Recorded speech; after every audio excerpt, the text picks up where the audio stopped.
Hello again and welcome back to another one. And today we have a couple of extra hot topics to cover as beef erupts between Nicki Minaj and Latto, all thanks to a move from the Grammys. And things went from 0 to 100 real quick on social media. Even their family members have been dragged into it, and we'll get to more on this in a bit. Today we also have more that shows the game is still down bad, as a report shows he's still owing millions of dollars, and this has sparked reactions accordingly. Today we also have more on Eminem, and Akon made an interesting revelation about working with him. More on this in a bit. So we'll start with the beef between Nicki and Latto that's taking the internet by storm, and according to the parties involved, this beef has been brewing for a while, but the Grammys lit the fuse when Nicki submitted her #1 hit Super Freaky Girl for the rap category, and it got moved to the more competitive pop category, and Nicki wasted no time to react and brought Latto into the conversation. If you move Super Freaky Girl out of pop and put it in, out of rap and put it in pop, do the same thing with Big Energy.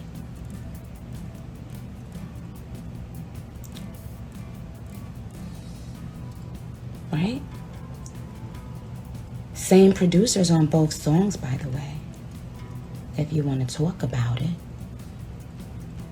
So let's keep it fair. And over on Twitter, check it out from Nicki. I have no problem being moved out the rap category as long as we are all being treated fairly. If SFG has to be moved out rap, then so does Big Energy. Anyone who says different is simply a Nicki hater or a troll. I'd actually love to see a more street record win, male or female. I'm just saying right is right. Nicki also quoted a tweet that shows Latto call her song pop on multiple occasions, to which Nicki responded with yikes. And Nicki responded to those calling her out for complaining with, could you imagine someone telling you to not in quotes complain about being treated unfairly at your workplace? This is my job. I work very hard, no different from a 9 to 5 where you should speak up for yourself if you know you're a great employee and continue to be purposely sabotaged. Now, just a few days ago, Kodak was going off on Latto when she won over him at the BET Awards. So she responded to Nicki with, damn, I can't win for losing. All these awards/nominations I can't even celebrate.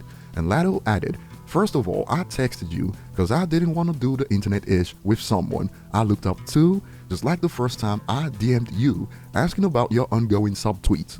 I wanted to speak up because like I said, I do agree, but the way you're going about it seems malicious, especially after how we left off. She continued, I've ignored countless subtweets since March and instead addressed you in the DM. You're asking why I didn't speak up in your defense. It's the same answer I gave you when you asked why I didn't congratulate you. You're literally older than my mom. Trying to be a bully at Nicki Minaj. And in a tweet that's now been deleted, Nicki hit back at Latto with, all this time I thought you was at least 35. Damn, girl. And Latto has been pulling up tweets that she believes are subliminal disses aimed at her from Nicki Minaj for a while now, but Nicki wasn't happy about the age diss from Latto, and in a deleted tweet added, age shaming when you look like you're the one pushing 40? Age shaming, but was begging for a feature? Imagine what them jeans gonna do in 10 years? Laughing emoji. Oh, so you in your 20s? Oh, okay then. At least it match your album sales. No, I have. You sold 20k, right? Mad you flopped. That's why you really mad. Winking emoji. Nicki kept going in another deleted tweet. Who wanna hear the reference tracks for scratch off ghostwriters rapping her bars?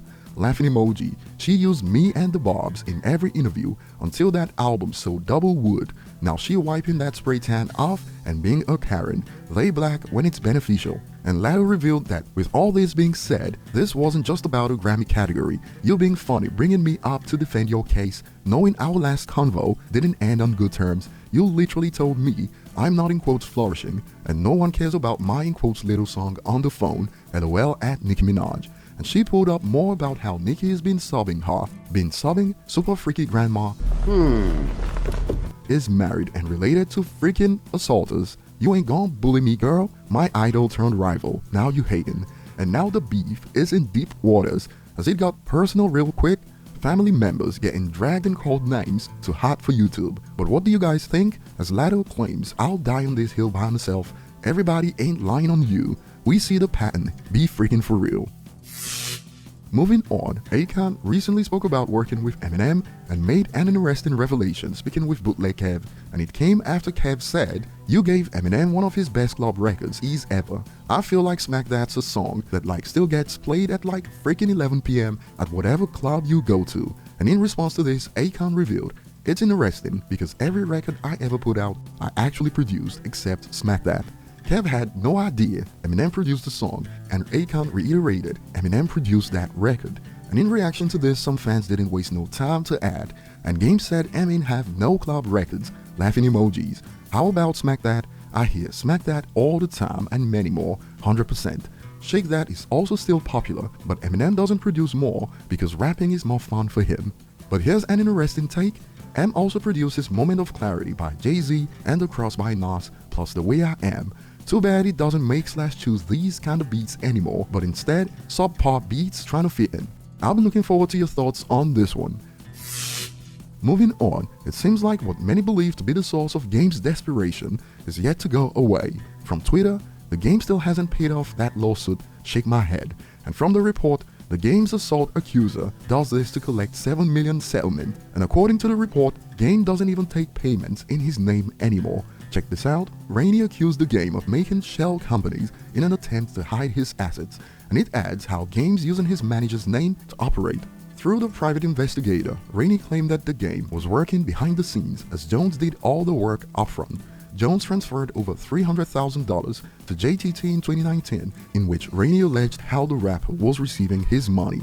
Even his mansion is no longer in his name, according to the report, and it will be interesting to see how this plays out if he's found guilty of this. A user reacts, "So much for Black Slim Shady," and the initial user adds, "Been saying for a while how he has tactics to hide his funds. Now she's getting a private investigator to receive her money." But over to you guys, share your thoughts below. Thanks for watching, like and subscribe if you enjoy content like this, and see you on the next one.